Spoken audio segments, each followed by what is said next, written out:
कोकणची लाडकी गायिका आणि प्रसिद्ध यूट्यूबर स्वानंदी सरदेसाई हिने आपल्या सर्व चाहत्यांना एक खूप मोठं सरप्राईज दिलंय. 19 एप्रिल 2026 रोजी म्हणजेच अक्षय तृतीयेच्या शुभ मुहूर्तावर स्वानंदीने विक्रांत रामदास सोबत लग्नगाठ बांधत आपल्या आयुष्याच्या एका नवीन प्रवासाला सुरुवात केलीय. ही बातमी जेव्हा समोर आली तेव्हा सोशल मीडियावर चाहत्यांना मोठा धक्का बसला, कारण स्वानंदीने तिच्या रिलेशनशिप बद्दल कधीच कोणती गोष्ट उघड केली नव्हती.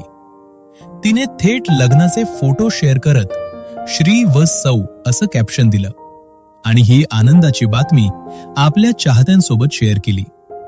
स्वानंदीचा नवरा नक्की कोण आहे असा प्रश्न अनेकांना पडला होता, तर तिच्या पतीचं नाव विक्रांत रामदास असून ते फिल्म इंडस्ट्रीमध्ये लेखक आणि दिग्दर्शक म्हणून कार्यरत आहेत. या लग्नाचं सगळ्यात मोठं वैशिष्ट्य म्हणजे यातील कमालीचा साधेपणा. कोणताही मोठा दिखावा न करता अगदी पारंपरिक मराठमोळ्या पद्धतीने हा विवाह सोहळा पार पडला. स्वानंदीने यावेळी सुंदर हिरव्या रंगाची नववारी साडी परिधान केली होती, तर विक्रांत यांनी साध्या धोतर सदऱ्यामध्ये आपला पारंपरिक लुक पूर्ण केला होता.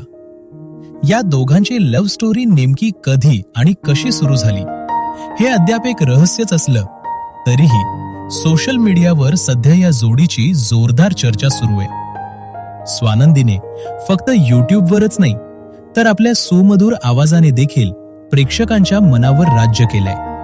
कोकणातील निसर्ग, तिथलं गावाकडचं जीवन आणि संगीत यावर आधारित तिचे व्हिडिओ लाखो लोकांपर्यंत पोहोचतात.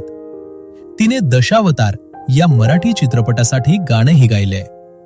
आता लग्नानंतर तिच्या आयुष्यात हा नवीन अध्याय सुरू झाला असून चाहते तिच्या पुढच्या वाटचालीसाठी तिला भरभरून शुभेच्छा देत आहेत. स्वानंदी आणि विक्रांत यांच्या या सुखी संसाराला आणि पुढील वाटचालीस आमच्याकडून खूप खूप शुभेच्छा.